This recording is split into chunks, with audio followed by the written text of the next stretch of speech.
الله الرحمن الرحيم والعصر إن الإنسان لفي خسر إلا الذين آمنوا وعملوا الصالحات وتواصوا بالحق وتواصوا بالصبر সম্মানিত সুধী ও বন্ধুগণ, মঞ্চ উপবিষ্ট উলামায়ে কেরাম সম্মুখে উপবিষ্ট দূর প্রান্ত থেকে আগত সুধী মণ্ডলী, আজ আপনাদের সঙ্গে আমি আলোচনা করব ইসলাম সভ্যতা সম্পর্কে।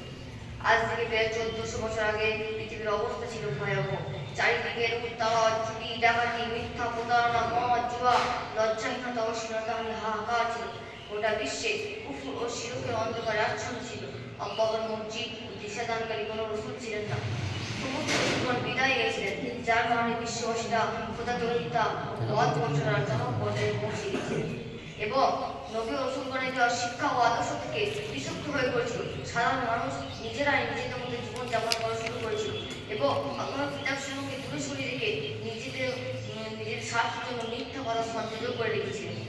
সাধারণ মানুষ পাথরের তৈরি মূর্তি তৈরি করত এবং নিজের পূজা অর্চনা করত। এক কথায় দেব দেবতার প্রতি বিশ্বাসী হয়ে পড়েছিল এবং তাদের নামে পশু উৎসর্গ করে দিত। তাদের নামে গাছপালা, পাহাড়, পর্বত, নদী, নালা, জল, পদার্থ সবই তাদের উপাসনা ছিল। মোট কথা, যত লোক তত পথ। আল্লাহর দ্বীন ত্যাগ করার পরে কেমনই হয়। যখন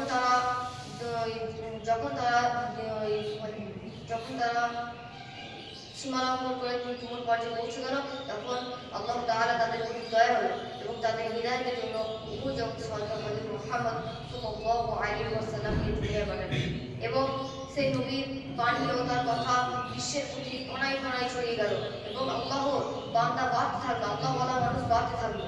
আর আমরা সেই মহান আল্লাহ তাআলার কাছে অনেক কৃতজ্ঞ যে সেই উভয় জগতের সর্দার হযরত মুহাম্মদ সাল্লাল্লাহু আলাইহি ওয়াসাল্লামের আমরা উপর।